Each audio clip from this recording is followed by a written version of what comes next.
Hello, friends. Welcome to another episode of Storytime with Dr. Rivers. Today's story is entitled The Emperor Penguin's New Clothes. This is a retelling of an old fairy tale called The Emperor's New Clothes. So you'll notice that the author is listed as retold, which means that the author didn't originally write the story.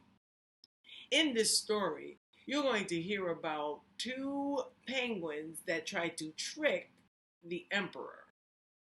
They were called scoundrels. A scoundrel is someone that is dishonest and someone that kind of roams around being dishonest and tricking people. Let's see if you can find out what these scoundrels did in this story. Are you ready? Let's begin. The Emperor Penguin's New Clothes, retold and illustrated by Janet Perlman. There was once an emperor penguin who was so fond of fine clothes that he spent nearly all his money on them. He had a different outfit for every hour of the day. And if he didn't have anything new to wear, he was soon filled with boredom. "It is the clothes that make the penguin," he would often say.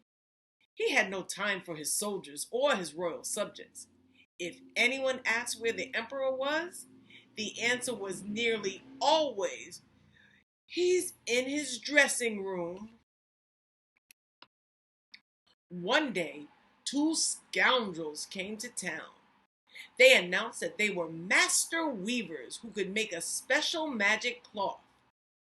Not only was it unusually beautiful, but it was completely invisible to those who were either dishonest or simple minded. Now, that was a rare thing.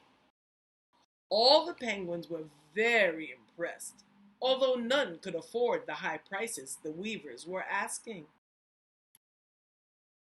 When news of the magic cloth reached the emperor penguin, he thought, "That is a fine thing for me.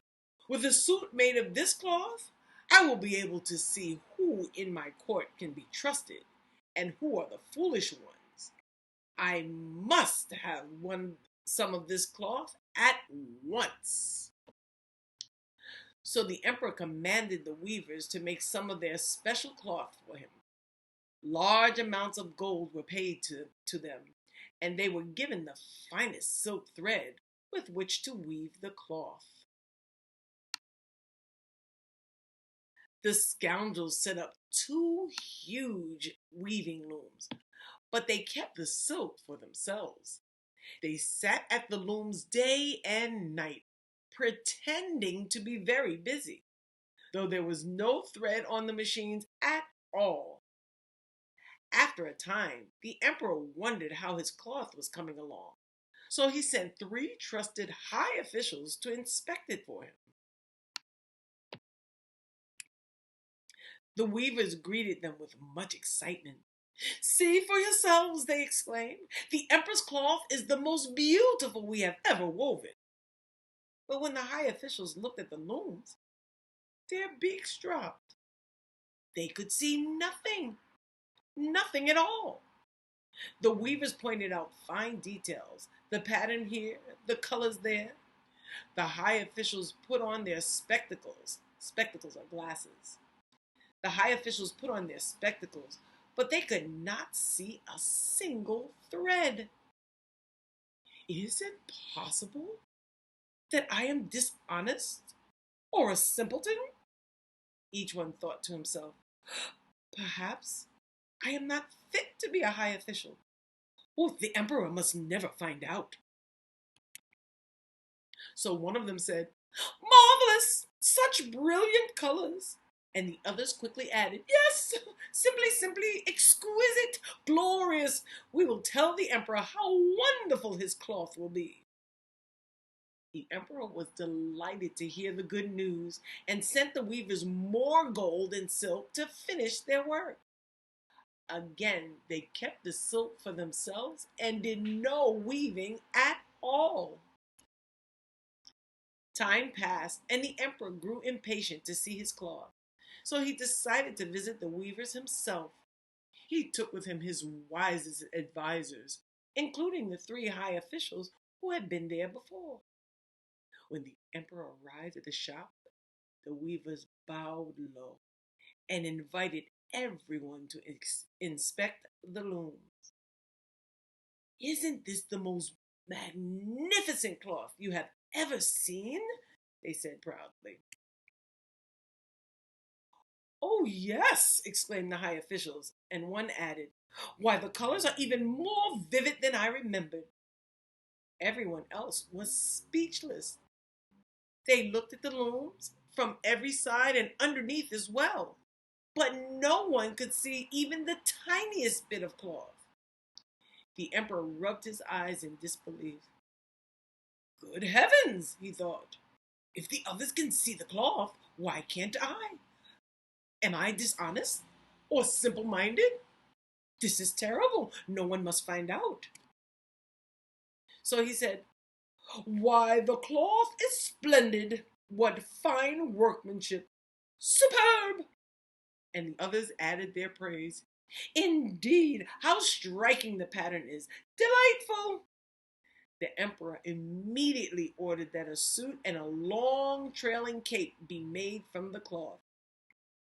"I will wear my new clothes in a grand parade for all to see," he exclaimed. "A brilliant idea," said the weavers, and they measured him for the suit right then and there. Soon every penguin in the land was talking about the grand parade.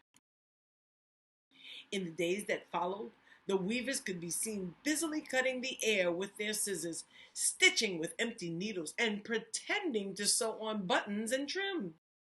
The night before the parade, they burned extra candles so passers-by would be sure to see how hard they were working. In the morning, the weavers hurried to the palace and announced, "The emperor's new clothes are ready." "See, here is the jacket," said one, pretending to hold up the garment. "And here is the cape," said the other. "Oh dear, I cannot see the clothes," thought the emperor. "But everyone else can, so they must be there." The weavers helped him into the suit piece by piece. "A perfect fit," said one. "A most flattering color," said the other. "Indeed," said the emperor, "these clothes are as light as a feather. Brrr, is there a draft in here?" The penguins of the court were full of praise for the emperor's new clothes. "The very height of fashion," they raved. "Sensational! Sheer perfection!" Trumpets sounded and the grand parade was underway. Everywhere, penguins crowded the streets waiting to see the emperor's new clothes. What a magnificent, stately procession it was. First came the soldiers and the marching bands in splendid uniforms, followed by dancers and acrobats in colorful costumes. Then came the official penguins of the court in long flowing robes, and at last the emperor. He walked proudly, his beak held high, his royal train bearers pretending to carry the long cape. A hush fell over the crowd as he approached.